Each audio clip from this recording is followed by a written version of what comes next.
The Bible. It's 66 books of history, stories, letters, and poetry that fit together to form God's one big story.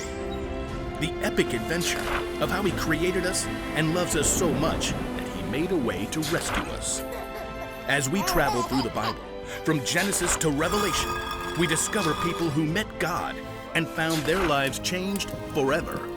Now, for an amazing story, inspired by the book of Proverbs. Chapter 12, verse 18. King Solomon was one of the wisest men who ever lived, and like any parent, he wanted to pass that wisdom down to his children. So he collected many wise sayings that were later written down in the book of Proverbs. My son, listen to your father's advice. Don't turn away from your mother's teaching. What they teach you will be like a beautiful crown on your head. Solomon's children were royalty, but Solomon was more concerned with the choices they would make than whatever royal robe or crown they would wear.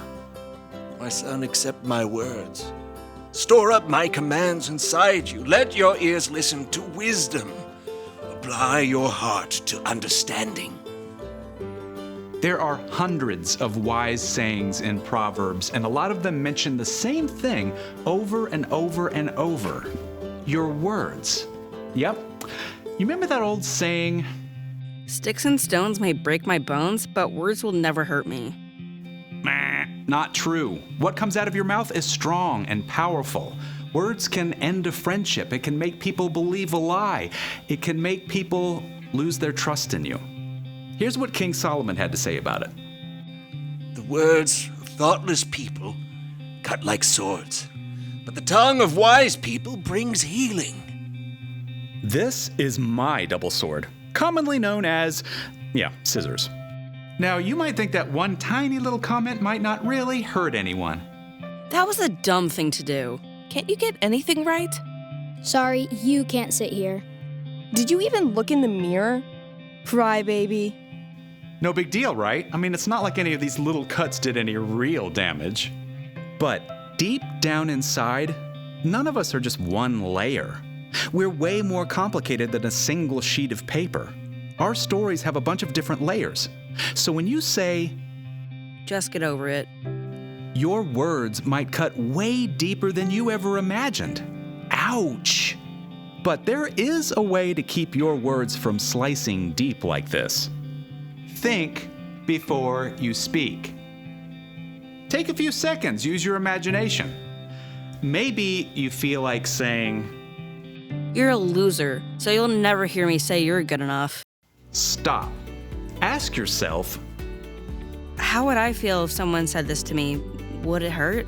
If the answer is yes, keep your mouth shut. Or better yet, change those words.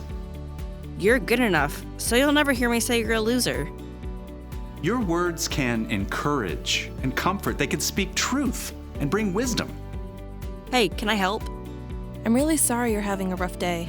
I want you on my team. I love the way you always pick bright colors. You're really brave. Your words are so strong, they can make someone's day and help heal some pretty deep cuts. In fact, your words are one of the very best ways to fulfill the mission Jesus gave us. Love one another, just as I have loved you. If you love one another, everyone will know you are my disciples. Your words are your superpower. So, before you let a single word out of that mouth today, ask yourself, is it gonna hurt or is it gonna help? Like Solomon reminds us, the words of thoughtless people cut like swords, but the tongue of wise people brings healing.